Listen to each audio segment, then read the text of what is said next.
स्थापितं येन भूतले स्वयं रूपः कदा मह्यं ददाति स्वपदान्तिकम् वन्देऽहं श्रीगुरु श्रीयुतपदकमलं श्रीगुरुवैष्णवाञ्च श्रीरूपं साग्रजातं सहगणरघुनाथान्वितं तं सजीवं सादेतं सावधूतं परिजनसहितं श्रीकृष्णचैतन्यदेवं श्रीराधा कृष्णपादान् सकलललिता श्रीविशाखान्वितां च हे कृष्ण करुणा सिन्धो दीनबन्धो गोपेश राधाकान्त नमस्तुते तप्तकाञ्चन गौराङ्गी श्रीराधे वृन्दावनेश्वरी वृषभानुसुते प्रणमामि हरिप्रिय वाञ्छाकल्पतरुभ्यश्च कृपा सिन्धुभ्य एव च पतितानां पावनेभ्यो वैष्णवेभ्यो नमो नमः नमो विष्णुपदाय कृष्णपृष्ठाय भूतले श्रीमते भक्ति वेदांत स्वामी इति नामिने नमस्ते सरस्वती देवे गौरवाणी प्रचारिणी निर्विशेष शून्यवादी पाश्चात्य देशतारिणे जय श्री कृष्ण चैतन्य प्रभु नित्यानंद श्री अद्वैत गदाधर श्रीवासादि गौर भक्तवृंद हरे कृष्णा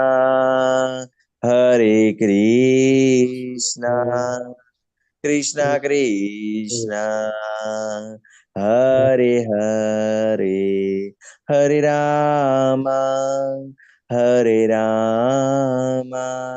राम राम हरे हरे। अनंत कोटि वैष्णव वृंद की जय, शिला प्रभुपाद की जय, श्री भगवद गीता की जय, श्री श्री राधे गोविंद की जय, श्री श्री गौर निताय की जय, श्री गुरुदेव की जय। हरे कृष्ण सर्व भक्तों ने।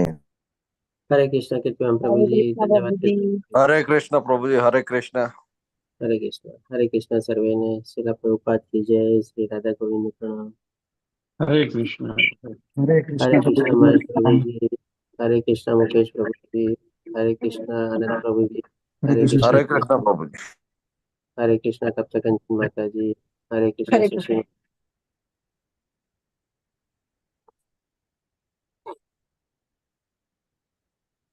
हरे कृष्ण नैना माता जी, हरे कृष्ण सर्वे।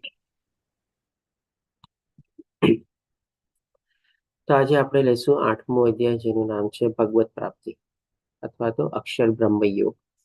આ અધ્યાયમાં ભગવાન આપણને બહુ સરસ મજાનું જ્ઞાન આપે છે. ભગવાન આપણને કહી શકીએ કે ભાઈ આપણે આખી જિંદગી તો ગમે તે રીતે જીવવા હોઈએ, પણ જો અંત સમય અથવા તો આપણું મૃત્યુ આપણે સુધારવું હોય તો એ આપણે કેવી રીતે સુધારવું જોઈએ, એ ભગવાન આપણને આમાં આ અધ્યાયમાં બતાવે છે. શશી માતાજી દંડવત પ્રણામ. એટલે કે ઇનડાયરેક્ટલી આપણે કહી શકીએ કે ભાઈ આપણા મૃત્યુને સુધારવા માટે ભગવાન આપણને કહીને કે ભાઈ મૃત્યુને આર્ટ ઓફ લિવિંગ એટલે કે આર્ટ ઓફ ડાઈંગ આપણે તો લિવિંગ ઘણું બધું આપણે શીખવીએ છીએ કે ભાઈ ઘણા બધા આપણે મોટિવેશન ક્લાસીસ કરીએ છીએ આખી જિંદગી આપણા કેરિયર રિલેટેડ, આપણા ગોલ ઓરિએન્ટેડ અથવા તો આપણી લાઈફસ્ટાઈલ ઓરિએન્ટેડ અથવા તો આપણી પર્સનલ લાઈફ પણ સુધારવા માટે ઘણા બધા એવા ક્લાસીસ ને બધું આપણે કરતા જોઈએ છીએ. પણ ક્યાંય આપણને એમ નથી જાણવા મળતું કે ભાઈ આપણે બધાએ જવાનું તો છે જ એક દિવસ, તો જવા માટે આપણે શું કરવું જોઈએ અથવા તો જવાનું આપણે પેકિંગ કેવી રીતે બાંધવું જોઈએ અથવા તો શું ભાતું સાથે લઈ જવું જોઈએ અને કેવી રીતે આપણા મૃત્યુને આપણે સુધારવું જોઈએ અથવા તો આપણું પોતાનું કલ્યાણ કરવું જોઈએ. આના સંદર્ભમાં આપણે કહી શકીએ કે ભગવદ્ ગીતાના આ અધ્યાય સિવાય આપણને બીજે ક્યાંય આ ભૌતિક દુનિયામાં કોઈ જગ્યાએ આપણને જ્ઞાન નથી મળતું. ક્યાંય આપણે એવું સાંભળ્યું છે કે ભાઈ આર્ટ ઓફ ડેથ ક્લાસના આપણને ક્લાસ ચાલે છે, આપણે તમે આવો, જોઈન કરો અને તમારા મૃત્યુને સુધારો, તમારું પોતાનું કલ્યાણ કરો, કે કોઈએ કરેલા છે આવા કોઈ ક્લાસ? શું કહો છો આ બધામાંથી? હરે કૃષ્ણ. પ્રભુજી બિલકુલ આ બહુ બધું કડવું છે, બિલકુલ સત્ય છે પણ કડવું છે, લોકો ના સ્વીકારીએ કે પ્રભુજી. સાચી વાત છે. હરે કૃષ્ણ સ્વપ્ન માતાજી, ધન્યવાદ કીર્તિમાં પ્રભુજી. જો સાચી વાત છે એકદમ. કોઈ નો શીખવાડે અથવા તો આવા કોઈ ક્લાસ વિશે આપણે સાંભળ્યું બી નહીં હશે કદાચ અત્યાર સુધી. એવી ક્લાસ તો આપણા નહીં પણ શું કોણ કે છે, શું અનંત કઈ પ્રભુજી કહેતા મીટ થઈ ગયા, તમે ફરી પ્રભુ બોલો. પ્રભુજી ક્લાસ તો નહીં પણ કોઈ વાત કરવા પણ તૈયાર નથી થતું. હા, સાચી વાત છે. કોઈ વાત કરવા પણ તૈયાર નથી થતું. એકદમ બરોબર વાત છે. તો જો ડેફિનેટલી ભગવાન તો આપણને છે ને આ અધ્યાયમાં આપણું મૃત્યુનું કલ્યાણ કેવી રીતે કરવું અથવા આપણા મનુષ્ય જીવનને અંત સમયે પણ જો આપણે સાર્થકતા કરી લઈએ ને તો પણ આપણે કહીએ ને કે ભાઈ ગંગા નાયા, અથવા તો આપણે ભગવાનને પ્રાપ્ત કરવા માટે શું કરવું જોઈએ ભગવાન આપણને આ અધ્યાયમાં બતાવે છે, અથવા તો ભગવત પ્રાપ્તિ યોગ, ભગવદ્ ગીતાનો 8મો અધ્યાય. તો આ અધ્યાય જે છે આપણે અર્જુનના 8 પ્રશ્નોથી શરૂ થાય છે. યાદ રાખવું બહુ સહેલું છે. 8મા અધ્યાયમાં અર્જુનના 8 પ્રશ્નો આવે છે. પહેલા અને બીજા શ્લોકમાં, પહેલા શ્લોકમાં અર્જુન 5 પ્રશ્ન પૂછે છે, બીજા શ્લોકમાં બીજા 3 પ્રશ્ન પૂછે છે. તો પહેલા શ્લોકમાં અર્જુને પૂછ્યા કરી, હે ભગવાન, હે પુરુષોત્તમ, બ્રહ્મ શું છે, આત્મા શું છે? બીજો પ્રશ્ન. ત્રીજો પ્રશ્ન, સકામ કર્મ શું છે? ચોથો પ્રશ્ન, ભૌતિક જગત શું છે? અને 5મો પ્રશ્ન, તથા દેવતાઓ શું છે? કૃપા કરી આ બધું મને સમજાવો. હજી અર્જુન અહીંયા અટકતો નથી. બીજા શ્લોકમાં હજી બીજા 3 પ્રશ્ન પૂછે છે. એ મધુસૂદન, યજ્ઞના સ્વામી કોણ છે? છઠ્ઠો પ્રશ્ન. 7મો પ્રશ્ન, તેઓ શરીરમાં કેવી રીતે રહે છે, એટલે કે યજ્ઞના સ્વામી શરીરમાં કેવી રીતે રહે છે? અને છેલ્લો પ્રશ્ન, વળી ભક્તિમાં પરોવાયેલો મનુષ્ય અંતકાળે આપને કેવી રીતે જાણી શકે છે? તો ભગવાન આ પ્રશ્નોના બધાના જવાબ આપે છે. પણ આજે 8મો પ્રશ્ન જે બહુ મહત્વનો પ્રશ્ન છે આપણા વતી, જે અર્જુને પૂછેલો હતો ભગવાન શ્રી કૃષ્ણને, એના સંદર્ભમાં ભગવાન આપણને એકદમ વિશ્લેષણ કરીને સરસ મજાનું આપણને જ્ઞાન આપે છે કે ભાઈ અંતકાળે આપણે કેવી રીતે ભગવાનને યાદ કરવા જોઈએ, અને એ કરવા માટે પણ આપણે આજીવન શું કરવું જોઈએ, અને એ જો કર્યું હોય તો કેવી રીતે આપણે ભગવાનને પ્રાપ્ત કરી શકીએ છીએ, અને એ પ્રાપ્ત કર્યા પછી આપણી આગલી ગતિ શું થાય છે એ પણ ભગવાન બતાવે છે. એટલે કે એવી રીતે ફરીથી પાછું આપણે આવવું પડતું નથી, અથવા તો આપણે મનુષ્ય જીવનને સાર્થક કરીને, કલ્યાણ કરીને એને ભગવાનના ધામમાં પહોંચાડીને આપણે એને પરમાત્માને સુપ્રત કરીએ છીએ. આ ભગવાન તમારી આત્મા જે આટલી વિખૂટી પડેલી હતી, ભૌતિક દુનિયામાં ભટકતી રહેલી હતી, આટલા કેટલા જન્મો સુધી ભટકતી રહેલી છે ખબર નથી, પણ હવે આજે હું તમારા પરમાત્માના પરમધામમાં આવેલો છું. હવે મારે મુક્તિ મળી ગઈ, એટલે કે હવે મારે ફરીથી જન્મ મૃત્યુ જરા વ્યાધિમાં ફસાવવું નહીં પડે. કારણ કે ભગવાન આપણને આ બધી ચીજની આ અધ્યાયમાં જ આપણને એક સરસ મજાની ગેરંટી સાથે કહે છે. તો આપણે જોઈએ કે ભાઈ આપણું મનુષ્ય જીવન આપણે સાર્થક કરવું હોય, અથવા તો આપણા મૃત્યુને સુધારવું હોય, અથવા તો આપણું કલ્યાણકારી મૃત્યુ, આપણે બધા મરવાના તો છે જ, આપણે બધાએ આપણે જવાનું છે, કારણ કે આપણે કોઈ પરમાનન્ટ અહીંયા રહેવાના જ નથી. તો પછી એને આપણે શું કામે સાર્થક ન કરીએ? શું આપણે ભાતું લઈ જવાનું છે, શું આપણે પેકિંગ કરવાનું છે, એ આપણે જાણીએ. તો ભગવાન એના સંદર્ભમાં પહેલા અર્જુનના બધા પ્રશ્નોના જવાબ આપતા સંક્ષિપ્તમાં બતાવે છે. અને આ રીતે જે અર્જુનના 8 પ્રશ્નો ઉદ્ભવ્યા, જે ગઈકાલે આપણે જ્ઞાન વિજ્ઞાન યોગ 7મો અધ્યાય જે કમ્પ્લીટ કરેલો હતો, એમાં છેલ્લા 2 શ્લોક હતા, 29 અને 30મા શ્લોકમાં આ બધા શબ્દો આવે છે. એના સંદર્ભમાં અર્જુનને પ્રશ્ન થાય છે, બ્રહ્મ, પછી અધ્યાત્મ, કર્મ, અધિભૂતા, અધિયજ્ઞમ, પ્રળયકાલે, એટલે કે અંતકાળે. આમાંથી અર્જુનના બધા 8 પ્રશ્નો ઉદ્ભવે છે. હવે ભગવાન જવાબ આપતા ત્રીજા શ્લોકમાં કહે છે, પૂર્ણ પુરુષોત્તમ પરમેશ્વરે કહ્યું, અવિનાશી તથા દિવ્ય જીવને બ્રહ્મ કહે છે. એટલે કે ભાઈ જે કાંઈ પણ આધ્યાત્મિક છે, જે કાંઈ પણ આપણે ભૌતિક દુનિયાથી અલગ છે, આપણે એ બધાને આપણે બ્રહ્મના સંદર્ભમાં આપણે સમજી શકીએ. બ્રહ્મના અલગ અલગ જગ્યાએ ઘણા બધા મિનિંગ થાય છે, પણ અહીંયા સંક્ષિપ્તમાં આપણે જો બ્રહ્મની પરિભાષા અથવા ડેફિનેશન સમજવી, તો કે ભાઈ જે કાંઈ પણ આધ્યાત્મિક છે અને જે કાંઈ પણ ભૌતિક નથી, અને જે આધ્યાત્મિક છે અવિનાશી છે, એટલે કે એનો ક્યારેય નાશ નથી થવાનો, એને આપણે બ્રહ્મ તરીકે જાણીએ છીએ. પછી અર્જુનનો બીજો પ્રશ્ન હતો કે ભાઈ આત્મા શું છે? તો ભગવાન આત્માના સંદર્ભમાં જવાબ આપે છે કે ભાઈ પરમાત્માથી વિખૂટી પડેલી જે આત્મા છે, જે ભગવાનના દાસ તરીકે અથવા તો ભગવાનની સેવા માટે હંમેશા એનો નિત્ય સ્વભાવ અથવા તો નિત્ય એનો ક્રમ જે છે એ ભગવાન બતાવે છે કે એના સનાતન સ્વભાવને અધ્યાત્મ અથવા તો આત્મા કહે છે. એટલે આપણી અંદર રહેલી જે આત્મા છે એ હંમેશા ભગવાનની સાથે જોડાવા માટે તત્પર રહે છે, પરમાત્માની સાથે જોડાવા માટે તત્પર રહે છે.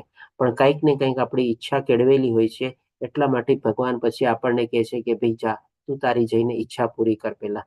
પણ એનો મેઇન નેચર, બેઝિક કેરેક્ટરિસ્ટિક્સ જે કહીએ ને આપણે, એ શું છે તો કે ભાઈ પરમાત્મા સાથે જોડાવું અથવા તો પરમાત્માના દાસ તરીકેની આપણે સેવા કરવી. એટલે કે અધ્યાત્મ એ જે છે આપણે આત્માનો સ્વભાવ છે અને એને જ આપણે આત્મા તરીકે જાણીએ છીએ. પછી અર્જુનનો ત્રીજો પ્રશ્ન હતો કે કર્મ અથવા તો સકામ કર્મ શેને કહે છે, તો ભગવાન એના સંદર્ભમાં જવાબ આપે છે કે જીવોના ભૌતિક શરીરોના વિકાસ થવાની પ્રક્રિયા, એટલે કે જીવોએ કંઈક ને કંઈક ઈચ્છા કેળવેલી હોય એ પ્રમાણે એને ભગવાને શરીર આપેલું હોય. 84 લાખ ટાઈપની જેટલી બી યોનિ છે એમાંથી જે પ્રકારની એની ઈચ્છા પ્રમાણે ભગવાન એને શરીર આપી દીધેલું હોય. હવે શરીર જેવો ભૌતિક પ્રકૃતિના સંસર્ગમાં આવે છે પછી એનો વિકાસ થાય છે, ડેવલપમેન્ટ થાય છે અને બધી ઈચ્છાઓને પોતે મનસ્થિતિઓ આગળ કેળવે છે ત્રિગુણીના પ્રભાવ હેઠળ અને અલગ અલગ કાર્યોમાં પ્રવૃત્ત થાય છે. તો એને ભગવાન કહે છે કે વિકાસ થવાની પ્રક્રિયાની સાથે સાથે સંકળાયેલા કાર્યોને, એટલે કે જેમ જેમ પોતે આગળ વધે છે, જેમ જેમ એના ઉપર ત્રિગુણી માયા, સત્વગુણ, રજોગુણ, તમોગુણનો જેમ અલગ અલગ માત્રામાં પ્રભાવ રહેલો હોય છે એ પ્રમાણે અલગ અલગ કાર્યમાં એ પોતે પ્રવૃત્ત થાય છે. તો એ જે કાર્યમાં પ્રવૃત્ત થાય છે અને એ પણ કોઈક ઈચ્છાની સાથે લઈને પ્રવૃત્ત થાય છે, તો એને ભગવાન કહે છે કે કર્મ અથવા તો સકામ કર્મ કહે છે. પછી અર્જુનના જે બીજા પ્રશ્નો હતા એના પણ ભગવાન જવાબ આપતા કહે છે. તો પ્રકૃતિના સંદર્ભમાં ભગવાન જવાબ આપે છે કે હે દેહધારીઓમાં શ્રેષ્ઠ, નિરંતર પરિવર્તનશીલ આ ભૌતિક પ્રકૃતિ અધિભૂત કહેવાય છે અથવા તો ભૌતિક પ્રાગટ્ય. એટલે કે જે સૃષ્ટિ અથવા તો જે એન્વાયરમેન્ટ નેચરમાં આપણે જીવીએ છીએ એ કન્ટિન્યુઅસલી, એટલે કે નિરંતર પરિવર્તનશીલ છે.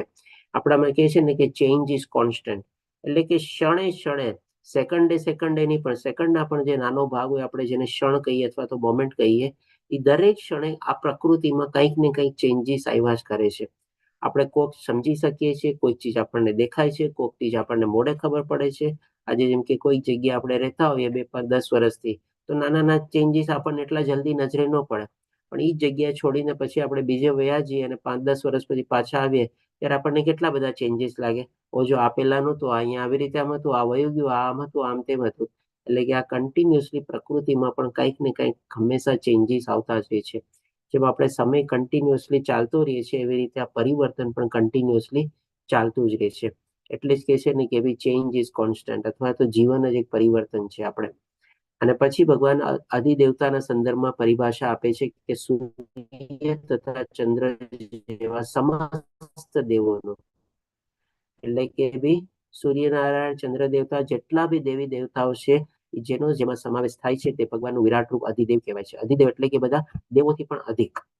તો જેમ ગઈકાલે પણ આપણે 7મા અધ્યાયમાં જાણ્યા હતા કે દેવી દેવતાઓ ભગવાનના અંગો છે અને એમને જે શક્તિઓ પ્રાપ્ત થયેલી છે ભગવાન શ્રી કૃષ્ણ દ્વારા જ પ્રાપ્ત થયેલી છે અને ભગવાન શ્રી કૃષ્ણમાં જ આ બધા દેવી દેવતાઓનો વાસ છે. એટલે કે એમના અંગ તરીકે બધા કાર્ય કરે છે.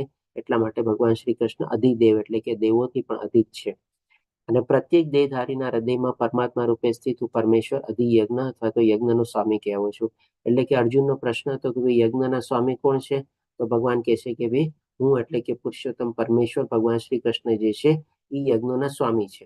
અને પછી 7મો પ્રશ્ન શું હતો કે ભાઈ આ યજ્ઞના સ્વામી ક્યાં રહે છે, તો ભગવાન કહે છે કે ભાઈ પ્રત્યેક દેહધારીના હૃદયમાં.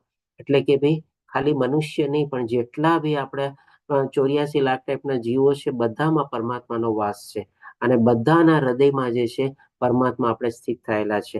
આપણા પણ હૃદયમાં છે પરમાત્મા અને ગાય, હાથી, કૂતરો, ચંડાળ જે કાંઈ પણ હોય બધામાં પણ પરમાત્માનો વાસ રહેલો છે. અને એ પોતે અધિયજ્ઞ એટલે કે આપણે જે કાંઈ પણ યજ્ઞ કરીએ છીએ આ જીવન દરમિયાન એ બધું ભગવાન શ્રી કૃષ્ણ પોતે જાણે છે, સમજે છે, બધું એને ખબર છે આપણે શું ભગવાન માટે કરેલું છે, એટલે કે યજ્ઞોના સ્વામી છે. અને હવે જે છેલ્લો પ્રશ્ન હતો અર્જુનનો કે ભાઈ અંતકાળે કેવી રીતે આપણે જાણી શકાય, તેના સંદર્ભમાં ભગવાન આપણને સેપરેટલી 5મા શ્લોકમાં જવાબ આપે છે. અને આના ઉપરથી જ ભગવાન આખું એક્સટેન્શન રૂપમાં આપણને બતાવે છે કે આપણે આપણું અંતકાળ અથવા તો મૃત્યુ સમય અથવા તો આ મૃત્યુને કેવી રીતે આપણે કલ્યાણકારી રીતે કરવું જોઈએ, સુધારવું જોઈએ અને આપણા મનુષ્ય જીવનને સાર્થક કરવું જોઈએ. તો ભગવાન જવાબ આપતા કહે છે કે જે મનુષ્ય મૃત્યુ સમય કેવળ મારું સ્મરણ કરતો શરીર તજે છે તે તરત જ મારી પ્રકૃતિને પામે છે. આમાં કેવળ એટલે કે શું ભાઈ ઓનલી, બીજું કાંઈ નહીં, બીજું કશું નહીં. આપણે જેને કહીએ ને અને એ પણ કેવા ભાવથી, તો કે ભાઈ એકદમ શુદ્ધ ભાવથી. એટલે કે ભાઈ આપણે મૃત્યુ સમયે ત્યારે જાણીએ છીએ કે ભાઈ બહુ પીડાદાયક હોય છે. કહેવાય છે કે ભાઈ 40,000 વીછી જ્યારે આપણને એક સાથે ડંખ મારે અને જેટલું આપણને પીડા થાય એટલું એ સમયે મૃત્યુ વખતે જ્યારે યમપાશના પાસ આપણા ગળામાં નાખવામાં આવે છે એટલી આપણને પીડા થતી હોય છે. તમારે આપણે 1, 2, 5, 10 વીછીની તો વાત જ ભૂલી જઈએ. એક વીછીનો પણ ડંખ આપણે સહન ન કરી શકીએ. તો કે છે કે 40,000 વીછીનો ડંખ મારે એટલી બધી અસહ્ય પીડા હોય છે. અને આવે વખતે પણ આપણે જો ભગવાનનું આપણે સ્મરણ કરી શકીએ અને એ પણ શુદ્ધ ભાવથી, એટલે કે મરતી વખતે આપણને છે ને ઘણા બધા વિચારો આવતા હોય છે કે ભાઈ મારે મારી વિલ ચેન્જ કરવી છે, મારા સીએ ને બોલાવો, મારા વકીલને બોલાવો, મને આ ખાવાની ઈચ્છા છે, મારે વાં જવાની ઈચ્છા છે, મને આની સાથે વાત કરવાની ઈચ્છા છે. આમાં આપણે ભગવાનને તો યાદ આવતા જ નથી આપણને. પણ ભગવાન એ જ કહે છે આપણને, જો આ બધું ભૂલી અને કેવળ એ પણ પાછું શુદ્ધ ભાવથી આપણે તેને કે ભાઈ પૂર્ણ પુરુષોત્તમ પરમેશ્વર સર્વોચ્ચ, સર્વોપરી, સર્વોત્તમ છે, એના સિવાય આ બીજું જગતમાં કંઈ છે જ નહીં. અને બધા કારણોના કારણરૂપી એ જ પરમેશ્વર ભગવાન શ્રી કૃષ્ણ રહેલા છે. આવા ભાવથી જો આપણે ભગવાનને યાદ કરીએ અને હું એમનો દાસ છું, તો આપણે ભગવાન કહે છે કે ભાઈ સ્મરણ કરતો જ્યારે શરીર તજે છે તરત જ મારી પ્રકૃતિને પામે છે. ભગવાનની પ્રકૃતિને પામવું શું? એટલે કે શું? ભગવાન જે ગુણાતીત છે, આપણે એ પ્રકારની પ્રકૃતિ અથવા તો ભગવાનના સાનિધ્ય અથવા તો ભગવાનના ધામમાં પહોંચી જવું, સિદ્ધિ પામવી, ભગવાનની પ્રકૃતિને પામવી, યશ પામવો, પરમગતિ પામવી, આ બધા એક જ સિમિલર શબ્દો છે આપણે. અને આમાં ભગવાન આપણને ગેરંટી આપીને કહે છે કે આમાં લેશ માત્ર સંદેહ નથી. એટલે કે કોઈ જો કેવળ અને 100% શુદ્ધ ભાવથી આપણે ભગવાનને યાદ કર્યા હશે, તો ભગવાન કહે છે કે એમાં કોઈ જાતના કિંતુ પરંતુ વગર મને પ્રાપ્ત કરશે. હવે આ થાય કેવી રીતે? તો એના માટે ભગવાન આ એક આપણને શોર્ટકટ બતાવી દીધો. પણ આ શોર્ટકટને પણ પ્રાપ્ત કરવા માટે આપણે કેવી રીતે, કેવા રસ્તે જવું પડે, એ ભગવાન આપણને બતાવે છે. ઘણીવાર આપણે જો કોઈ જગ્યાએ પહોંચવું હોય, આપણને કોઈ કહે કે ભાઈ તમને આ રસ્તેથી તમે જાશો તો તમે જલ્દી પહોંચશો, રસ્તો બી સારો છે, તમને ટ્રાફિક બી નહીં નડે, બધું છે. પણ હવે ઘણીવાર આપણને રસ્તેથી પહોંચવું કેવી રીતે એ જ ખબર ન હોય તો આપણે રસ્તેથી ક્યાંથી જઈએ? ઘણીવાર શું છે, ગૂગલ મેપમાં છે ને બધા રસ્તા ન બતાવેલા હોય. જ્યારે કોઈક એવો અનુભવી વ્યક્તિ હોય ને, એક જગ્યાએથી બીજી જગ્યાએ ગયો હોય ને, એ આપણને તરત કહી દે તમે એક કામ કરો ને, એ તો ભલે ગૂગલ મેપના બધા રસ્તા બરાબર છે, પણ તમે આ રસ્તેથી જાશો ને તો તમને ટ્રાફિક ઓછું મળશે, તમે જલ્દી પહોંચી જશો અને બહુ આરામદાયક રસ્તો છે, ઘણી બધી સગવડો ને બધું મળશે. તો આપણે શોર્ટકટ અથવા એવો આરામદાયક અથવા એ રસ્તો બી તો જાણવો જોઈએ ને. તો ભગવાન હવે આપણને એ જ રસ્તો બતાવે છે કે ભાઈ આ રસ્તો કેવી રીતે પ્રાપ્ત થાય. આપણા મૃત્યુને કલ્યાણ કરવા માટે અથવા તો અંત સમયે ભગવાન આપણે જો યાદ કરવા હોય કેવળ અને શુદ્ધ ભાવથી, તો કેવી રીતે આપણે પ્રાપ્ત કરવા? આપણે શું કરવું જોઈએ અત્યારથી? એના સંદર્ભમાં ભગવાન જવાબ આપતા કહે છે. તો પહેલા આપણે જોઈ લઈએ કે ભાઈ ભગવાને જે બધા અત્યારે જવાબ આપ્યો શોર્ટમાં ટેબ્યુલર ફોર્મ તરીકે, આ બધા ભગવાને જવાબ આપેલા છે. આઈ થિંક આ બધું ચીજ આપણે ગો થ્રુ કરેલું જ હોય છે, આપણે ડિટેલમાં ડિસ્કસ કર્યું જ હોય છે. તેમ છતાં એક જસ્ટ આમ કોઈ આપણે સ્ક્રીનશોટ લેવો હોય કે કંઈક જાણવું હોય કે ભાઈ 8 પ્રશ્નો આપણે 2-4 શબ્દોમાં કોઈનો જવાબ બતાવો, તો આ પ્રમાણે આપણે જવાબ આપી શકીએ અથવા તો કહી શકીએ. તો હવે ભગવાન આપણને રસ્તો બતાવે છે કે ભાઈ શોર્ટકટને પ્રાપ્ત કરવા માટે આપણે શું કરવું જોઈએ. એની પહેલા આપણે જાણી લઈએ કે ભાઈ આપણને બધાને મૃત્યુ તો આવવાનું જ છે, પણ આપણે એ મૃત્યુ માટે અથવા તો એ રસ્તાને અપનાવવા માટે આપણે તૈયાર છીએ શું? આપણે ક્યાંય પણ ટ્રાવેલ કરતું હોય તો આપણે કેમ બધું આપણું ભાતું બાંધીએ, આપણું પેકિંગ કરીએ, બધું કરીએ. નાની ટ્રાવેલિંગ હોય કે મોટી ટ્રાવેલિંગ હોય, આપણે બધું પેકિંગ અને ભાતું તો આપણે કેવું કરીએ. એમાં પાછા આપણા ગુજરાતી લોકો તો ભાતું ને પેકિંગમાં બહુ પર્ટિક્યુલર હોય. તમારે ભાઈ ભાતું મને બરાબર આપજે, 2-4 દિવસની કે આટલા વખતની ટ્રાવેલિંગ છે મારે, થેપલા વગર મને નહીં ચાલે, આના વગર નહીં ચાલે, ઓલા વગર નહીં ચાલે. એકદમ એક ચીજ યાદ કરીને પર્ટિક્યુલર કરીને બધું આપણે લઈ જાય. તો ડેફિનેટલી આવો જ એક પ્રસંગ જે છે, પણ આપણે આપણા મૃત્યુ માટે આટલા તૈયાર નથી હોતા. એ વર્ણવવા માટે આ પ્રસંગ જે છે મહાભારતમાંથી ટાંકવામાં આવેલો છે. એક પ્રસંગ હતો જ્યારે પાંડવ લોકોને પાણીની તરસ લાગે છે અને એ લોકો નજીકના કુવામાં અથવા તળાવમાં પાણી પીવા જાય છે. ત્યાં યક્ષ કહે છે કે પહેલા મારા સવાલનો જવાબ આપો તો તમને હું પાણી પીવા દઉં. પણ એક એક કરીને પાંડવ જાય છે, પણ કોઈ એ પ્રશ્નની સાંભળવાની પણ દરકાર કરતા નથી અને બધા 4 પાંડવ મૂર્છિત થઈ જાય છે. પછી અંતમાં આપણે સૌથી મોટા ભાઈ યુધિષ્ઠિર મહારાજ જ્યારે જાય છે, કહે છે કે ભાઈ મારા બધા ભાઈઓ ગયા, હજી સુધી કેમ ન આવ્યા?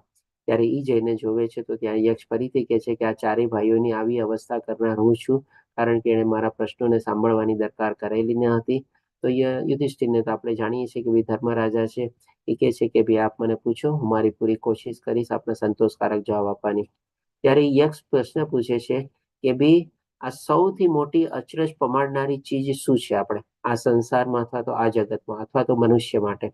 તો એ સૌથી વધી એસ્ટોનિશિંગ અથવા સરપ્રાઇઝિંગ અથવા તો અચરજ પમાડનારી અથવા તો અદ્ભુત વસ્તુના સંદર્ભના જવાબના રૂપમાં યુધિષ્ઠિર મહારાજ જે જવાબ આપે છે અહીંયા વર્ણવેલો છે કે હજારો ને હજારો જીવ દરેક ક્ષણે મૃત્યુને મળતા હોય છે.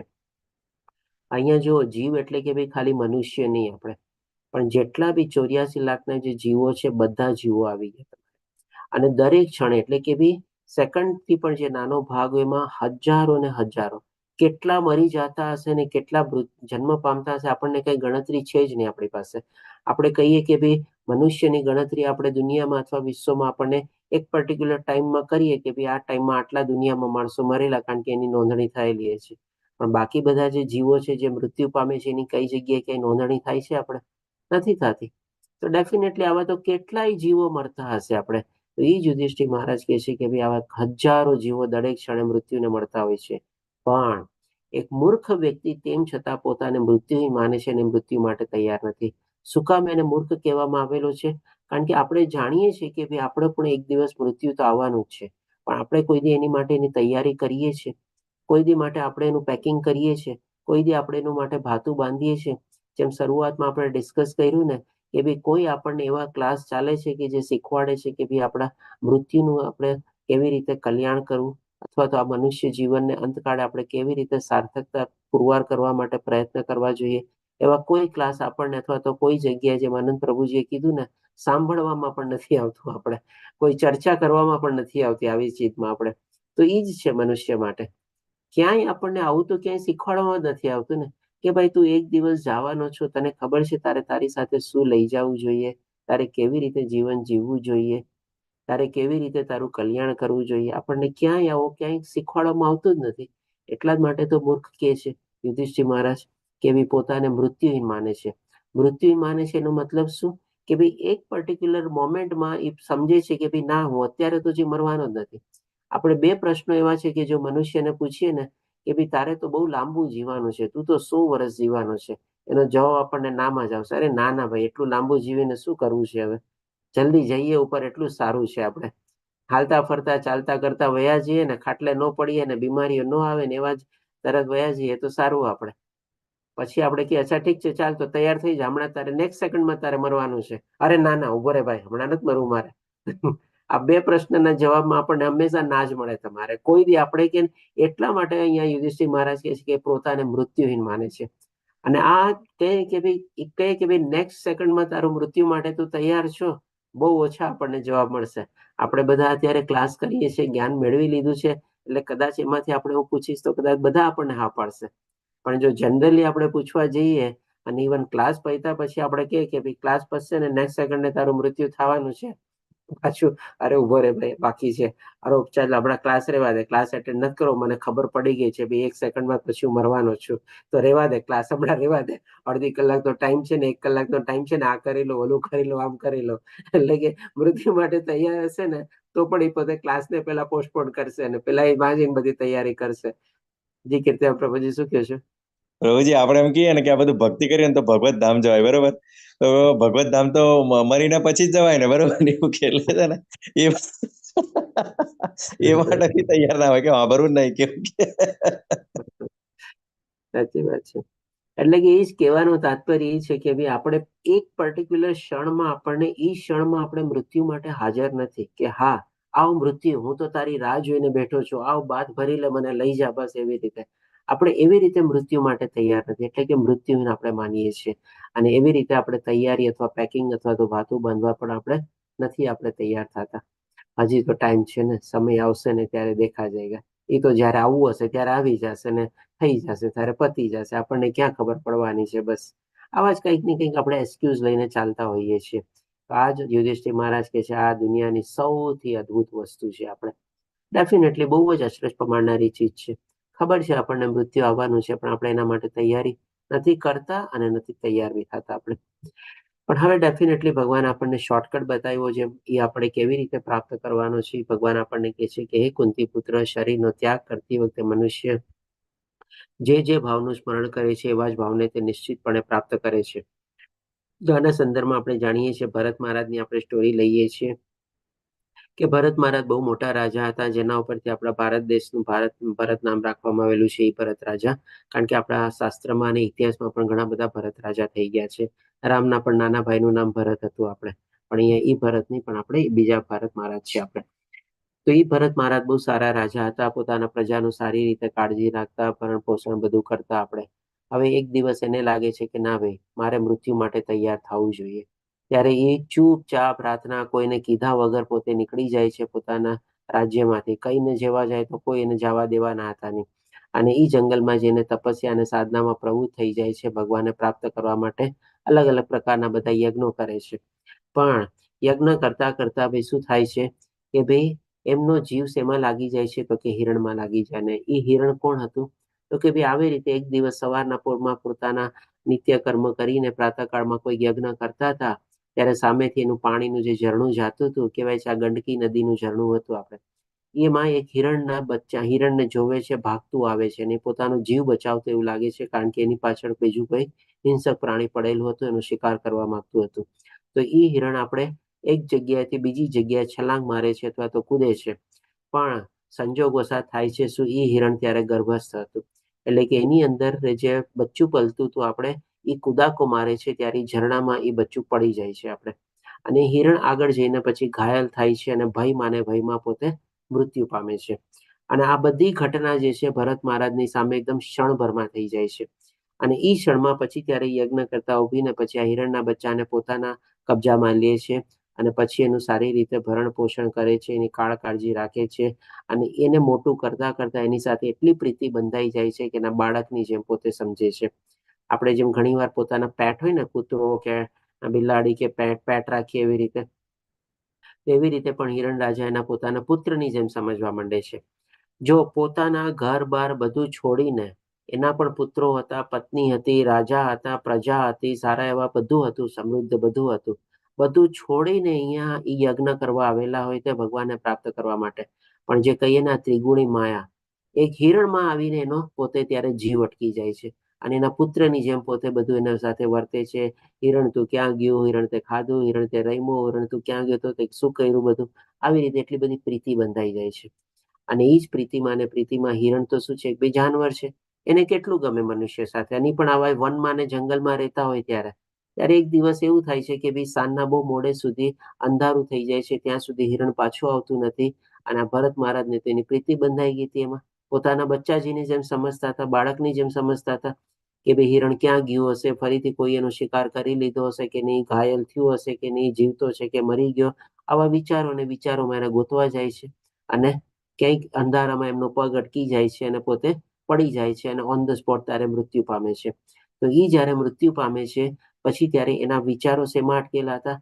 જેમ ભગવાન આપણને આગલા શ્લોકમાં શું કીધું, ત્યાગ કરતી વખતે મનુષ્ય જે ભાવનું સ્મરણ કરે છે. તો ત્યારે ભરત મહારાજ શોનું સ્મરણ કરતા હતા? હિરણનું સ્મરણ કરતા હતા. તો એવા જ ભાવને ભગવાન કહે છે કે નિશ્ચિતપણે પ્રાપ્ત કરે છે.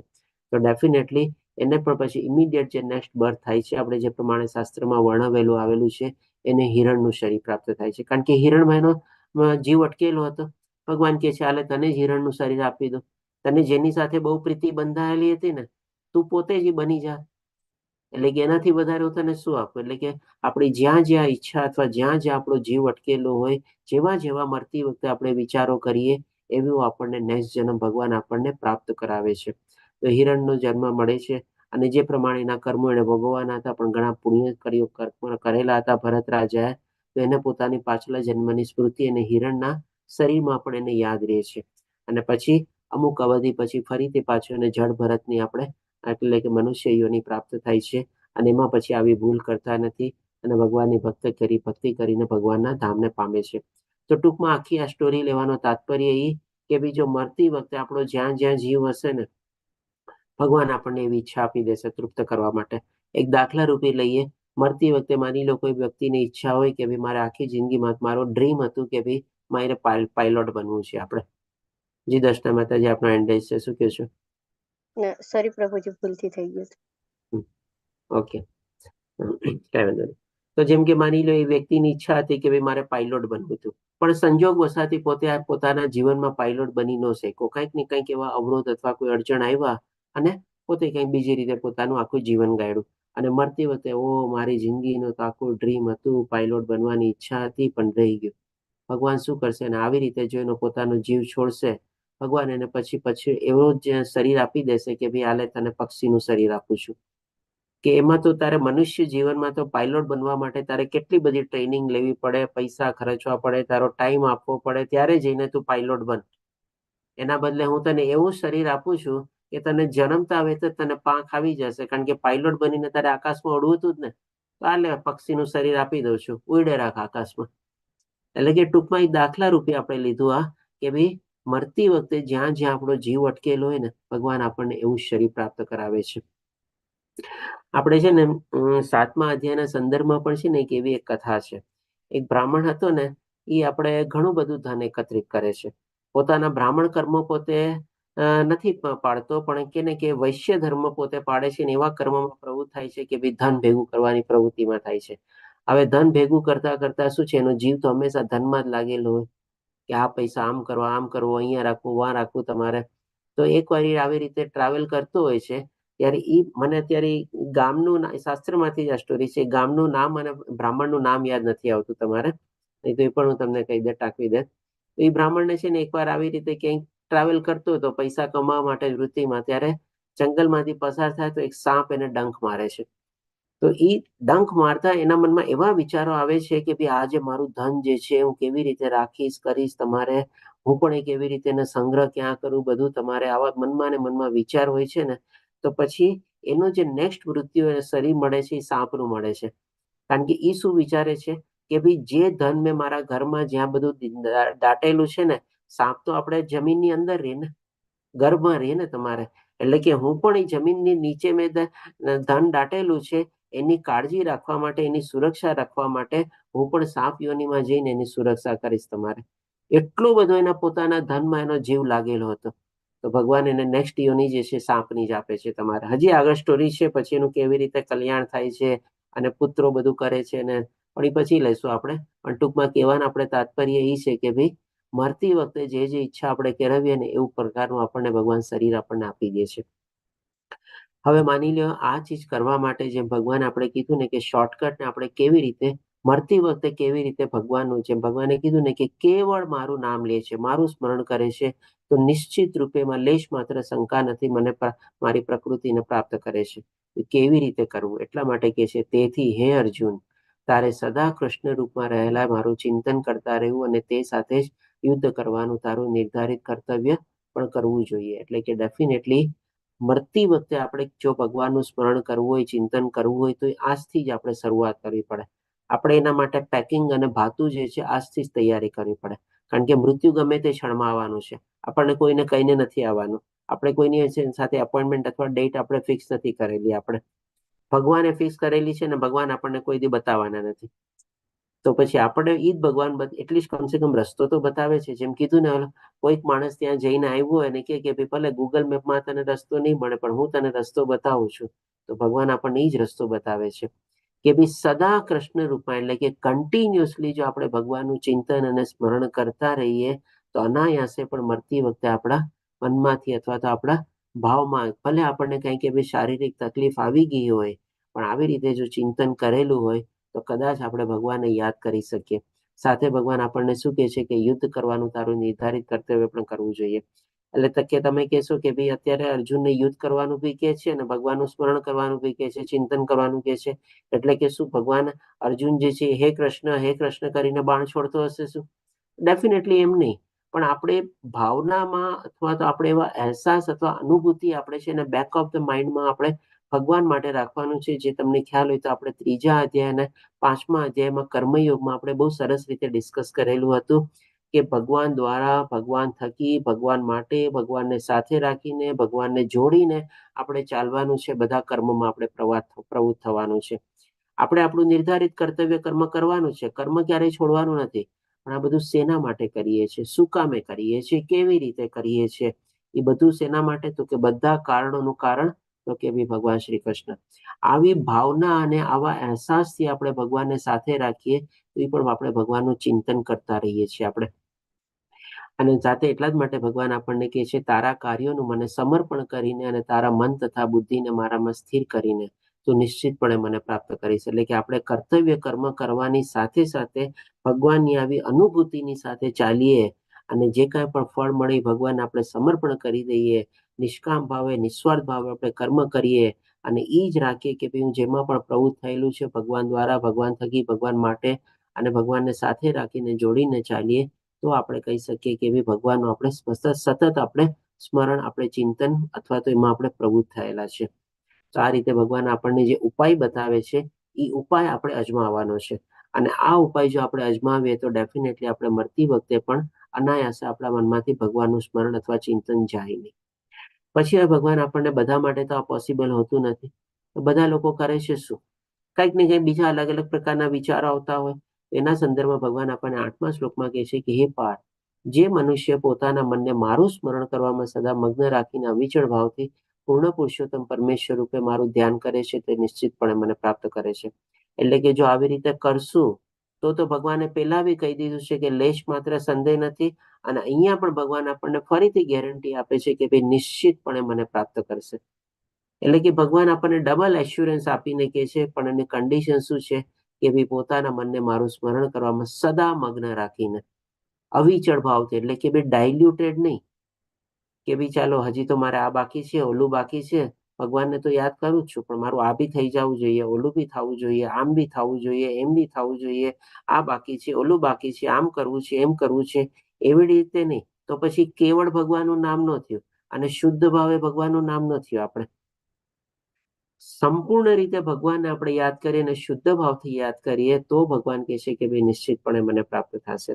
તો એના સંદર્ભમાં પણ આપણે એક અજામિલની સ્ટોરી લઈએ. આપણે અજામિલ બહુ ઉચ્ચ કોટીના બ્રાહ્મણ હતા કે ભાઈ આપણે એના પિતા પણ બ્રાહ્મણ હતા, ગુણ કર્મે પણ બ્રાહ્મણ હતા અને કહીને કે ભાઈ કુટુંબ એટલે કે જન્મ પણ એમનો બ્રાહ્મણ કુટુંબમાં થયેલો હતો.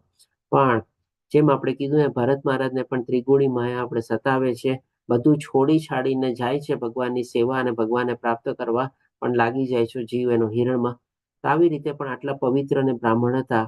પણ એક દિવસ શું છે, કંઈક માની લો એવા જંગલમાં લાકડા કે કંઈક કાપવા જાય છે તમારે, ત્યારે આવી રીતે કંઈક જોવે છે એક સ્ત્રી પુરુષને આલિંગન કરતા અને હી હા કરતા નહીં તમારે, અને ખાલી જોવે છે એમાં એ પોતે લપસી જાય છે તમારે. અને એ સ્ત્રીને એને ભોગવવાની ઈચ્છા થાય છે અને એ સ્ત્રીને કહે છે કે ભાઈ તું મારી સાથે ચાલ, મારા ઘરે રહે. હવે એ તો હતી વેશ્યા તમારે. હવે ઘણી બધી ટર્મ્સ કન્ડિશન્સ ને બધું મૂકે છે. આપણે પછી ક્યારેક એવું હશે તો ડિસ્કસ કરશું કે ભાઈ મને તો આમ જોવે, એમ જોવે, ને આ જે અજામિલ હતો બધામાં કે હામાં હા મિલાવે છે. તો એના માટે કહી શકીએ કે ભાઈ બ્રાહ્મણ હોવા છતાં પણ પોતે પોતાના સ્વધર્મ ભૂલી જાય છે અને ન કરવાના કૃત્યમાં પોતે પ્રવૃત્ત થાય છે. ન ખાવાનું ખાય છે, ન પીવાનું પીવે છે, ચોરી કરે છે, લૂંટફાટ કરે છે, જુગાર કરે છે, ખૂન કરે છે, બધું કરે છે તમારે. શું કામે? તો કે ભાઈ આ વૈશ્યાને ભોગવવા માટે અને એની ફરમાઈશ અને એની ડિમાન્ડ પૂરી કરવા માટે. એના સંદર્ભમાં પોતે પોતાની, એના ઘરે પણ એના પત્ની હતી, એના બાળકો હતા, એના માતા પિતા હતા, બધાનો ત્યાગ કરે છે, છોડી દે છે. અને આ વેશ્યાને અથવા સ્ત્રીને ભોગવતા ભોગવતા એમને 10 પુત્રો થાય છે અને છેલ્લા પુત્રનું નામ નારાયણ રાખે છે. પણ કહીએ ને કે કંઈક ને કંઈક ભગવાનની કૃપા હોય આપણે. જેમ કે ભરત રાજાના કેસમાં શું હતું તો કે ભાઈ એના પુણ્ય કર્મ એટલા એકત્રિત થયેલા હતા જેથી એને પૂર્વ જન્મનું પણ એની સ્મૃતિ હતી. અને એટલા જ માટે ફરીથી ભગવાન એને જળ ભરતનું શરીર આપે છે અને ભગવાનને પ્રાપ્ત કરે છે. તો આવી જ રીતે પણ ભગવાનની એના માટે કઈ કૃપા હશે, એવા પુણ્ય કર્મ એને એકત્રિત હશે કે જે છેલ્લા પુત્રનું જેમ નારાયણ નામ રખાય છે. એટલે કે ભાઈ નારાયણ હંમેશા, અને આપણે જાણીએ છીએ કે ભાઈ છેલ્લા પુત્રમાં અથવા પુત્રીમાં અથવા તો જે છેલ્લું સંતાન હોય એમાં મા બાપની બહુ પ્રીતિ બંધાયેલી હોય. આવી રીતે પણ હિંમત હંમેશા નારાયણ નારાયણ નારાયણ, તે ખાધું નારાયણ, તે પીધું નારાયણ, ગયા ગયું નારાયણ. હવે અંતકાળ આવે છે, બધાનો અંતકાળ જમાવાનો હોય છે એવી રીતે. અને આ જયારે અજામિલ આપણે છેલ્લા અંત સમયે એના બિછાના ઉપર હોય છે ત્યારે એના પુત્રને યાદ કરે છે નારાયણ. પણ ત્યારે આવે છે શું? યમદૂતો બી આવે છે અને નારાયણનું નામ લે છે, એટલે કે વિષ્ણુ દૂતો બી આવે છે. કારણ કે એને કેવળ અને કેવળ નારાયણનું નામ લીધું. ભલે એની પાછળનો એનો ભાવ એને કે ભાઈ પુત્રને યાદ કરવાનો હતો. તો ભગવાન પણ અંકિતને બહુ કૃપાળુ છે એટલીસ્ટ નામ તો લીધું ને કેવળ ભગવાનનું. એટલા માટે વિષ્ણુ દૂતો આવે છે, અને વિષ્ણુ દૂતો અને યમદૂતો વચ્ચે ત્યારે બૌદ્ધ ધર્મના રિલેટેડ ચર્ચા થાય છે. યમદૂતો કહે છે કે હવે બ્રાહ્મણના રૂપમાં પણ એ કેવા ન કરવાના કૃત્યો કરેલા છે, આ તો એકદમ નરકને પાત્ર છે, આમ છે તેમ છે. અને યમદૂતો કહે છે ના, એણે કેવળ નારાયણને યાદ કરેલું છે અને ભગવાનનું સ્મરણ કરેલું છે. તો યમદૂતો અને વિષ્ણુદૂતો વચ્ચે ચર્ચા થાય છે, અને અંતે વિષ્ણુદૂતો જે છે યમદૂતોને પરાજિત કરે છે આપણે. અને વિષ્ણુદૂતો ત્યારે અજામિલની સાથે નથી લઈ જાય, અને આ બધું કહી શકીએ ને અજામિલના સામે થાય છે. એટલે કે એને બધું આમ દેખાય છે કેવી રીતે પોતાનું મૃત્યુ આવી રહ્યું છે, અને કેવી રીતે એના યમલોકના યમદૂતો એના ગળામાં યમપાસ નાખે છે, કેવી રીતે વિષ્ણુદૂતો આવ્યા છે એને પરાજિત કરે છે, ચર્ચા થાય છે. આ બધું જે છે અજામિલ પોતે આમ જોઈ રહે તો તમારે એની સામે મૃત્યુને તમારે. અને પછી જ્યારે એને અહેસાસ થાય છે કે મેં કેટલા ખોટા કૃત્યો કરેલા છે, કેટલા બધા ખરાબ કર્મો કરેલા છે, એના પ્રાયશ્ચિત રૂપે પછી ત્યારે હરિદ્વાર જાય છે. ભગવાન આ વિષ્ણુદૂતો હજી એને ત્યારે સાથે નથી લઈ જતા, પણ એને ખાલી યાદ કર્યું તો નારાયણ નામ લીધું, કેવળ અને કેવળ નારાયણનું નામ લીધું, એટલા માટે વિષ્ણુદૂતો આવ્યા તમારે. પણ હજી એને મોક્ષ અને મૃત્યુ પ્રાપ્ત નથી થતી, કારણ કે શું છે, એવો શુદ્ધતા એને પ્રાપ્ત નથી કરેલી. તો પછી હરિદ્વાર જાય છે, 6 મહિનાની કઠોર તપસ્યા કરે છે, અને પોતાના શુદ્ધિકરણના પ્રતાપે ફરીથી પાછા યમદૂતો આવે છે, અને એને પોતાના વાહનમાં બેસાડીને અજામિલને જે પછી ભગવાનના ધામમાં લઈ જાય છે. કારણ કે ભગવાને શું કીધું, જો કેવળ ને કેવળ મને યાદ કરશે, અને કે ભાઈ ભગવાન કહે છે કે ભાઈ લેશ માત્ર સંદેહ નથી, અને નિશ્ચિત રૂપે મને પ્રાપ્ત કરશે, એટલે કે ભગવાનના ધામમાં પહોંચશે. એટલે કે ડેફિનેટલી ત્યારે એટલું શુદ્ધિકરણ નહોતું આવ્યું, અને અજામિલને પણ આ બધું જ્યારે જ્ઞાત થયું ત્યારે એને પોતાનો જે બીજો એને ચાન્સ મળ્યો એની એને તક ઝડપી. તો એકચ્યુઅલી છે ને આપણા જીવનમાં પણ છે ને આખી અજામિલની સ્ટોરી દ્વારા આપણે એ સમજવાનું છે, આપણી લાઈફમાં જેમ અજામિલને બીજી તક મળી ને, આ કલયુગમાં તો આપણે કહી શકીએ ને ભગવાન આપણને બીજી ત્રીજી નહીં એવી ઘણી બધી ચોથી પાંચમી કદાચ તક આપતા હશે. પણ એ તકને આપણે ઝડપી લેવાની છે, જેમ અજામિલને ઝડપી આપણે, અને પોતાના શુદ્ધિકરણ માટે પોતે પ્રવૃત્ત થયા, અને અંતે ભગવાનના ધામમાં પોતે પહોંચ્યો. તો આપણે પણ એવી તકને ઝડપવાની છે કે એને જાગ્યા ત્યારથી સવાર આપણે. અને જો એવી તક ઝડપીને આપણે આપણી શુદ્ધિકરણ માટે પ્રવૃત્ત થઈ જશું, જે પ્રમાણે અજામિલ પ્રવૃત્ત થયા, એટલે કે ભાઈ આપણે પણ શું કરવાનું છે, આપણે હરિદ્વાર નથી જવાનું, આપણે પણ આ સંસારમાં રહીને એવી ભક્તિ અથવા તો એવી અનન્ય ભક્તિ પ્રાપ્ત કરવા માટે આપણે કોશિશ કરવાની છે. એ જ આપણું શુદ્ધિકરણ છે. સાથે આપણું જે ભગવાને કીધું નિયત કર્તવ્ય કર્મ બી કરવાનું છે આપણે, અને ભગવાનને સાથે રાખીને જોડીને બધી રીતે આપણે ચાલીએ, અનન્ય ભક્તિ પ્રાપ્ત કરીએ, આપણું પણ શુદ્ધિકરણ થાય, અને આપણે પણ ભગવાનના ધામમાં પહોંચી શકીએ. એ જ ભગવાન હવે આપણને આગળ પણ બતાવશે કે કેવી રીતે આપણે ભગવાનનું ચિંતન કરવાનું છે અથવા તો સ્મરણ કરવાનું છે. તો 9મા શ્લોકમાં ભગવાન કહે છે કે મનુષ્ય પરમ પુરુષનું ધ્યાન, સર્વજ્ઞ પુરાતન નિયંતા લઘુતરથી પણ લઘુત્તમ, સર્વના પાલન કરતા, સમસ્ત ભૌતિક કલ્પનાથી પર અચિંત્ય, તથા જેવો હંમેશા એક વ્યક્તિ છે ભગવાનનું સાકાર રૂપમાં, ભગવાનનું વ્યક્તિધારી રૂપમાં, એ તરીકે કરવું જોઈએ. એટલે કે સરસ મજાનું શ્યામ સુંદર મુરલી મનોહર ધારે રૂપ, મુકુટ ધારે રૂપ, બંસીબર ધારે રૂપ, પીતાંબરધારી રૂપમાં આપણે ભગવાનનું સ્મરણ અને ચિંતન હંમેશા કરતું રહેવું જોઈએ. અને તેઓ સૂર્ય સમાન તેજસ્વી છે, દિવ્ય છે, અને ભૌતિક પ્રકૃતિથી પર છે, અને બધા કારણોના કારણ છે. વન એન્ડ ઓનલી, જી મહેશ પ્રભુજી ચેટ બોક્સમાં લખે છે, one and only, nothing else, one and only one, બસ કેવળ અને કેવળ, ન અન્ય, અનન્ય, બસ. આવી રીતે જો બધું આપણે કે ને આપણા રિલેશન છે, આપણી પ્રોપર્ટી છે, સંપત્તિ છે, બધું શું છે, બધું ક્ષણિકભર માટે છે, કોઈ કોઈનું નથી, અને કાંઈ આપણે સાથે લઈ નથી જવાના. આપણે કોઈ દી તમે સાંભળ્યું છે કે આપણા કફનમાં એક નાનકડું પોકેટ પણ હોય છે, આપણે કે ભાઈ ચાલો આપણા અહીંયા બધા જગ્યાએ પોકેટમાં કેટલા બધા ખિસ્સા, પેન્ટમાં ખીચા હોય, આપણે પાછળ ખીચા હોય, આગળ ખીચા હોય, શર્ટમાં આગળ અહીંયા સામે ખીચા હોય, સફારીમાં બનાવ્યું હોય તો સફારીમાં તો આપણે કે ને શર્ટમાં 4 ખીચા હોય આપણે. તમારે જી રમેશ પ્રભુજી શું કહો છો? હા પ્રભુજી, આઈએ તાણે કશું લઈને આવતા નથી, અને કે જે છઠ્ઠીઓ પહેરાવે એને ગજવા હોતા નથી. એટલે જે કફન હોય ને લઈને નહીં આવતે, અહીંથી લઈ જવાય ના દે કોઈ, ખાલી એક જ વસ્તુ લઈ જવા દે છે કે તમારું હરિનામ, જે ભક્તિ કરી હશે, પુણ્યનું ભાથું બાંધ્યું હશે, એ જ લઈ જઈ જવાય. બીજું કશું ભૌતિક વસ્તુ કોઈ લઈ જઈ શકાતી નથી. કાંઈ નથી લઈ જવાતું, બોલો આપણે કે નહીં. પ્રભુજી એટલે કરવાનું એ જ અને માગવાનું પણ એ જ એમ. બરોબર, બરાબર. કરવાનું બી અને માગવાનું પણ એ છે. એટલે કે કોઈ કફનમાં આપણે 1 ઇંચ બાય 1 ઇંચનું પણ આપણને કોઈ પોકેટ નથી મળતું, ખિસ્સું નથી મળતું આપણે, અથવા તો કોઈ કોફિનમાં પણ કોઈ નાનકડું આપણે 6 ઇંચ બાય 6 ઇંચનું પણ કોઈ લોકર નથી હોતું. તો પછી આ બધું શેના માટે આપણે કહીએ? જો જેમ પ્રમાણે રમેશ પ્રભુજીએ કીધું કે આપણી સાથે શું જવાનું છે, તો કે ભાઈ આપણી ભક્તિ જવાની છે, એના ઉપરાંત આપણા કર્મો જવાના છે, એના ઉપરાંત આપણા મરતી વખતે કેવી આપણે ઈચ્છા કેળવીએ છીએ એ જવાની છે. અને જે પ્રમાણે કીર્તિમાં પ્રભુજીએ કીધું તો આપણે કેવી ઈચ્છા રાખવાની છે? ભક્તિ કરતો રહો એવી ઈચ્છા રાખવાની છે, અને ભક્તિ મળતી રહે એવી ઈચ્છા રાખવાની છે, બસ. અને શું જવાનું છે? તો કે ભાઈ હું જે કરતો રહ્યો છું એ જ મારી સાથે જવાનું છે, એટલે કે ભગવાનની ભક્તિ સાથે જવાની છે. અને કર્મો, જે પ્રમાણે આપણે અત્યાર સુધી કર્મો કરી લીધા બરાબર છે, પણ હવે જયારે જ્ઞાન થયું તો નિસ્વાર્થ ભાવે અને નિષ્કામ ભાવે આપણે કર્મ કરીએ એ આપણી સાથે જવાના છે. પણ ઈચ્છા આપણે કહી શકીએ કે ભક્તિ સિવાય બીજી કોઈ ઈચ્છા આપણે છોડી દેવાની, કારણ કે આપણે જાણી ગયા છે કોઈ કોફીનમાં કોઈ પોકેટ નથી કે લોકર નથી. તો પછી વ્યક્તિ કયો કે ભાઈ ચીજ વસ્તુઓ કયો, એની બધી ઈચ્છા રાખીને શું મળવાનું છે આપણને? આવી રીતે સરસ મજાની ભગવાનની આપણે સ્મરણ કરતા રહીએ, ચિંતન કરતા રહીએ, એ જ આપણી સાથે જવાનું છે. એના સંદર્ભમાં ભગવાન પછી આપણને 16મા શ્લોકમાં કહે છે કે આ બધા જગ્યા જે છે, 14 લોક જે છે આપણે દુઃખોના જ કારણ છે. હે અર્જુન, આ ભૌતિક જગતમાં સર્વોચ્ચ લોકથી માંડીને નિમ્નતમ સુધી બધા જ દુઃખોના કારણ છે, કે જ્યાં વારંવાર જન્મ મરણ થયા કરે છે. ઇવન દેવી દેવતાઓના પણ જે લોક છે ને, એ પણ બધા નાશવંત છે, અને દેવી દેવતાઓનું પણ આયુષ્ય નિર્ધારિત થયેલું હોય છે. એટલા માટે ભગવાને આ બધા લોક 14 લોક કહે છે. પરંતુ હે કુંતી પુત્ર, જે મનુષ્ય મારા ધામને પામે છે તે કદાપી પુનર્જન્મ પામતો નથી. એટલે કે ભગવાનનું ધામ જે છે આ 14 લોકમાં નથી આવેલું. એ જ ભગવાન હવે પોતાના શબ્દોમાં આપણને બતાવશે કે ભગવાનનું ધામનું લોકેશન ક્યાં છે. તો પછી તો જે ભગવાને આ 14 લોકની વાત કરે છે, શોર્ટમાં આપણે પણ જોઈ લઈએ. આપણે અત્યારે આ ભૂરલોક અથવા તો મૃત્યુલોકમાં જઈએ છીએ, અથવા તો પૃથ્વીલોકમાં છીએ, જે વચ્ચે છે. આપણી ઉપરના બીજા 6 લોક છે. આપણે ભૂવરલોક, સ્વરલોક, મહરલોક, તન્નલોક, તપલોક અને સત્યલોક. સત્યલોક એટલે કે સૌથી સર્વોપરી, જે આપણે બ્રહ્માજીનું ધામ કહેવાય છે આપણે. અને ભગવાનનું ધામ ક્યાં છે? આપણે ભગવાનના શબ્દોમાં જ આપણે આગલા શ્લોકમાં સમજ આવશે કે ક્યાં આવેલું છે આપણે. અને આપણી નીચેના જે બધા આપણે કહે ને કે પાતાળ લોક ને બધા આપણે જે કહીએ છીએ, અતલ, વિતલ, સુતલ, તલાતલ, મહાતલ, રસાતલ અને પાતાલ, આ બધા જે છે આપણે અસુરોના લોક તરીકે આપણે કહેવાય છે. આ તો 14 લોકમાં જે છે આપણે, એમાં જન્મ, મૃત્યુ, જરા, વ્યાધિ રહેલી જ છે આપણે.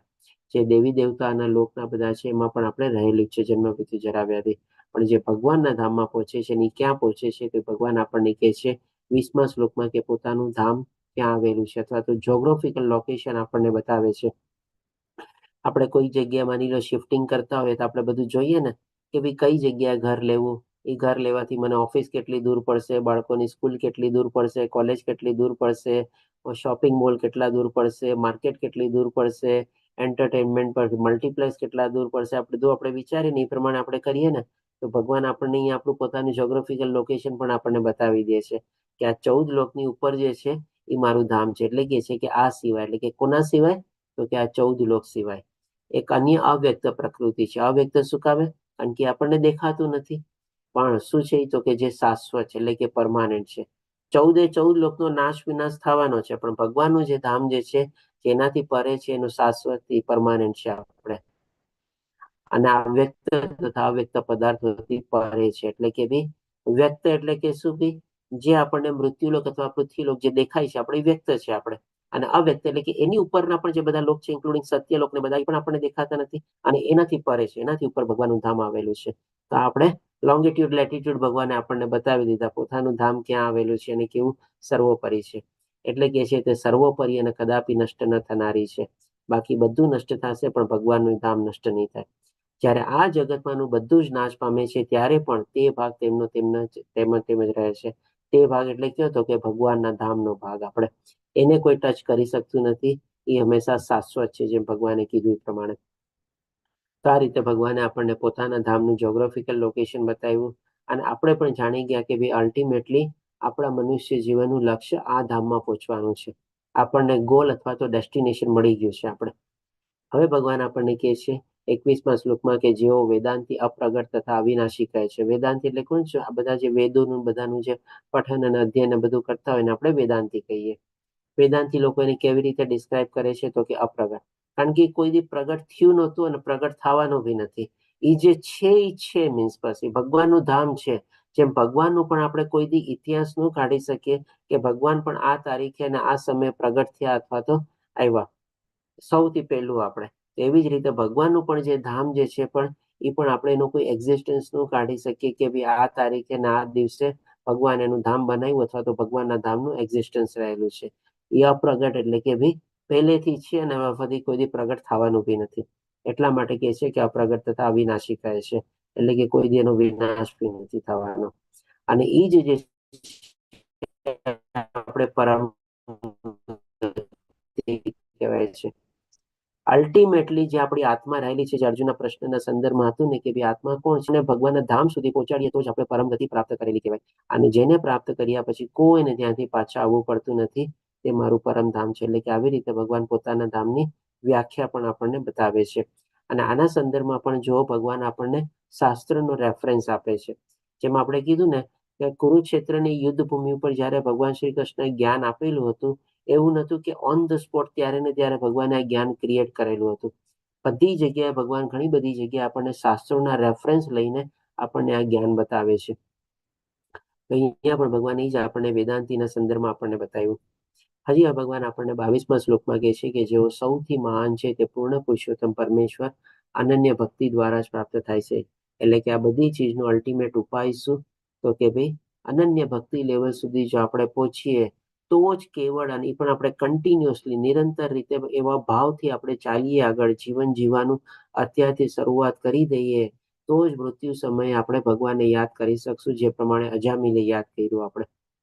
અને એ જ પ્રમાણે એવી શુદ્ધતા પણ આપણે જો પ્રાપ્ત કરી લેશું તો કદાચ આ જ જન્મમાં આપણું કલ્યાણ પણ થઈ જાય અને આપણે પરમ ગતિ પ્રાપ્ત કરી શકીએ.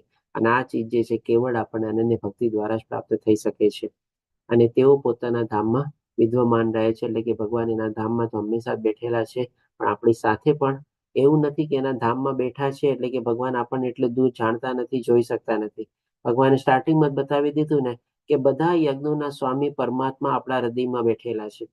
ભગવાનને ખબર છે આપણે શું કર્યું અને આપણી આત્મા પણ કેટલી યાત્રા કરીને આવી છે, કેટલા પુણ્ય કર્મો એને એકત્રિત થયેલા છે, કેટલા પાપ કર્મો એકત્રિત થયેલા છે, આ જન્મમાં એણે શું કર્યું છે, કેવા ભાવથી મારી શરણાગતિ લીધી છે, કેવા ભાવથી મારી ભક્તિ કરેલી છે, બધું ભગવાન જાણે છે. ભગવાન પાસે બધો પૂરેપૂરો લેખાજોખો છે. ભગવાન પાસે પૂરેપૂરો હિસાબ છે. આપણે આપણા હૃદયમાં જ બેઠેલા છે આપણે. અને એ જ ભગવાન કહે છે તેઓ પોતાના ધામમાં વિદ્યમાન રહે છે, તેમ છતાં તેઓ સર્વત્ર વ્યાપેલા છે. એટલે કે ભાઈ બહાર તો છે જ ભગવાન, આપણી અંદર પણ છે અને તેમની અંદર બધું સ્થિત છે. આ ચીજને સમજવા માટે છે ને થોડું ઘણું ભગવાન આપણને આવતીકાલ જે આપણે 9મો અધ્યાય લેશું ને રાજગુહ્ય યોગ, એમાં પણ આપણને ભગવાન બતાવે છે કે ભાઈ બહાર પણ કેવી રીતે છે, અંદર પણ કેવી રીતે છે, અને બધી જગ્યાએ ભગવાન કેવી રીતે સર્વત્ર વ્યાપક છે અથવા તો છવાયેલા છે, અથવા તો કણ કણમાં ભગવાનનો વાસ રહેલો છે. જે ભગવાન આપણને 7મા અધ્યાયમાં પણ બતાવ્યું, પણ હજી 9મા અધ્યાયમાં આપણને જે મેં કહે છે ને સર્વત્ર વ્યાપેલા અને તેમની અંદર બધું સ્થિત છે, એ પણ આપણને આવતીકાલના અધ્યાયમાં રાજગુહ્ય યોગમાં સમજાવશે, પર્ટિક્યુલરલી 4થા, 5મા, 6ઠ્ઠા શ્લોકમાં. હવે ભગવાન આપણને છેલ્લા શ્લોકમાં આપણને 28મા શ્લોકમાં કહે છે કે જે મનુષ્ય ભક્તિમય સેવાના માર્ગનો સ્વીકાર કરે છે તે વેદ ધ્યાન, તપ, યજ્ઞ, દાન કરવાથી અથવા તો તાત્વિક સકામ કર્મ કરવાથી પ્રાપ્ત થનારા ફળોથી વંચિત રહેતો નથી. એટલે કે માની લો એક વ્યક્તિ કેવળ અને કેવળ ભગવાનની અનન્ય ભક્તિમાં પ્રવૃત્ત થવાની કોશિશ કરે છે, અને બીજી બાજુ કોણ છે તો કે ભાઈ ઘણું બધું વેદ ધ્યાન કરે છે, પંડિત થવાની કોશિશ કરે છે, શ્લોકો મુખસ્થ કરવાની કોશિશ કરે છે, ઘણી બધી તપસ્યા કરે છે, શારીરિક તપસ્યા કરે છે, આધ્યાત્મિક તપસ્યા કરે છે, તપ કરે છે, વ્રત કરે છે, યજ્ઞ કરે છે, અને દ્રવ્ય છે તે બધાનું દાન પણ કરે છે. આ બધા બીજી બાજુ વ્યક્તિ.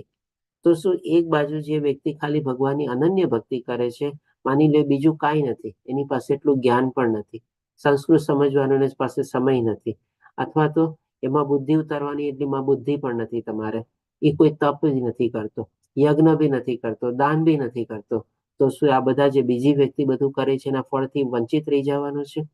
તો ભગવાન કહે છે કે ના, એ કોઈ પણ એવા સકામ કર્મ પ્રાપ્ત થનારા ફળોથી વંચિત રહેતો નથી. કોણ વંચિત રહેતો નથી? તો કે જે મનુષ્ય ભક્તિમય સેવાના માર્ગનો સ્વીકાર કરે છે, તો તે કેવળ ભક્તિ કરવાથી જ આ સર્વ ફળો પામે છે.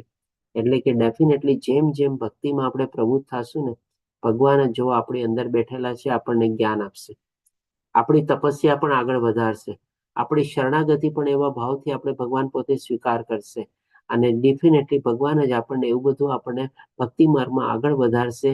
એટલા માટે કહે છે ને કે અંતે સર્વોપરી સનાતન ધામને પામે છે. એટલે કે એક રીતે કહી શકીએ તો આ જે લોકો ભક્તિ માર્ગનો સ્વીકાર કરે છે એને આ બધા ફળ તો મળે જ છે, પણ એની ઉપરાંત શું મળે છે તો કે ભાઈ ભગવાનનું સનાતન ધામ પણ મળે છે. ત્યારે આ બાકી બધા લોકોને શું છે, કદાચ ત્યાં સુધી સીમિત થઈ જાય. માની લે જે વેદ ધ્યાન કરે છે એ લોકો જે આપણે કહીએ ને કે જ્ઞાન યોગ ફોલો કરે છે, એની લિમિટ ક્યાં તો કે પરમાત્મા તરીકે ભગવાનને પ્રાપ્ત કરવાની કોશિશ કરે છે, પોતાની અંદર જ પરમાત્માને ખોજે છે આપણે, અને એ રીતે પરમાત્મા પ્રાપ્ત કર્યા. અને જે તપ ને બધું કરે છે, અષ્ટાંગ યોગ ધ્યાન યોગ કરે છે, એ લોકો શું સમજે છે કે ભાઈ હું ભગવાનની જ્યોતિ અથવા તો ભગવાનની ઉર્જા અથવા શક્તિમાં વિલીન થઈ જાઉં અથવા તો એકાકાર થઈ જાઉં. ભગવાન પણ એને ફળ આપવાના છે, પરમાત્મા તરીકે ભગવાન એને દર્શન બી આપી દેશે માની લ્યો, અને પ્રાપ્ત બી થઈ જશે. પણ ભગવાને જે પોતે 9મા શ્લોકમાં આપણને કીધું કે કેવી રીતે મારું ચિંતન અને સ્મરણ કરવું જોઈએ, અને જે ભગવાન એના ધામમાં એવા જ રૂપમાં દ્વિભુજા રૂપમાં અથવા તો શરીરધારી રૂપમાં પોતાના ધામમાં વિદ્યમાન છે, એ તો પ્રાપ્ત ન થયું ને એને. તો એ કોને પ્રાપ્ત થાય છે? એ જે ભગવાનની આ ભક્તિમય સેવા કરે છે ને એને જ પ્રાપ્ત થાય છે. બાકી બધા લોકોના જે જેમ કે યજ્ઞ કરીને પણ શું છે, હોય શકે કર્મકાંડના બધા યજ્ઞ કરે તો બધા એવા પવિત્ર યજ્ઞ ને એવા પુણ્ય કર્મો કર્યા હશે, ઘણું બધું દાન બી આપી દે માની લે, તો એને બધું શું છે ઉચ્ચતર લોક પ્રાપ્ત થાય. એટલે કે જે સત્ય લોક સુધી બધા જે છે ને મહર્ષિ લોક તપસ્વી બધા તમારે એવા તપસ્વી લોકોનું પણ જે બધા ત્યાં મોટા મોટા ઋષિ મુનિઓ સંત પુરુષો મહાપુરુષો રહેતા હોય એ લોકમાં પહોંચી જાય. પણ ત્યાંથી ફરીથી પાછું નીચે તો આવવું જ પડે. જેમ ભગવાને કીધું ને કે ભાઈ બધા લોકમાં આપણે જન્મ મૃત્યુ જરા વ્યાધિ તો રહેલી જ છે. તો દેટ મીન્સ આ લોકોને પણ ફળ તો પ્રાપ્ત થાય છે. ફળ પ્રાપ્ત નથી થતું એવું નથી. જે પોતે ઈચ્છા રાખે છે અને જે માર્ગને ફોલો કરે છે, ભગવાન બધા પ્રમાણે એને ગતિ આપવાના છે, એ પ્રમાણે એને ફળ બી આપવાના છે. કારણ કે ભગવાને ચોથા અધ્યાયમાં જ કીધું ને, જે લોકો જેવા જેવા ભાવથી મારી શરણાગતિ લેશે એવા પ્રમાણે હું એને ફળ આપું છું. આ લોકોની એવી ઈચ્છા હશે તો એવી રીતે ફળ મળશે. પણ ભગવાન આ ભક્તના માટે કહે છે કે ભાઈ આ બધાની ઉપરાંત એને શું મળશે તો કે ભાઈ મારું ધામ મળશે, અને મારા ધામમાં હું પોતે બેઠેલું છે, એટલે કે મારા સાનિધ્યમાં એ રહી શકશે તમારા. આ રીતે ભગવાન કહે છે કે ભાઈ ભક્ત માટે ભગવાનના દ્વાર પણ હંમેશા ખુલેલા છે, અને ભગવાન એના ભક્તોને કોઈ ફળથી આપણે વંચિત બી રાખતા નથી. તો આમ આપણો અહીંયા 8મો અધ્યાય કમ્પ્લીટ થાય છે. વાંછા કલ્પતરુભયસ્ય કૃપા સિંધુ ભ્યઃ ચ પતિતાનાં પાવનેભ્યો વૈષ્ણવેભ્યો નમઃ. હરે કૃષ્ણ કૃષ્ણ કૃષ્ણ હરે હરે, હરે રામ રામ રામ હરે હરે. શ્રી પ્રભુપાદ કી જય. શ્રી રાધા ગોવિંદ પ્રણામ.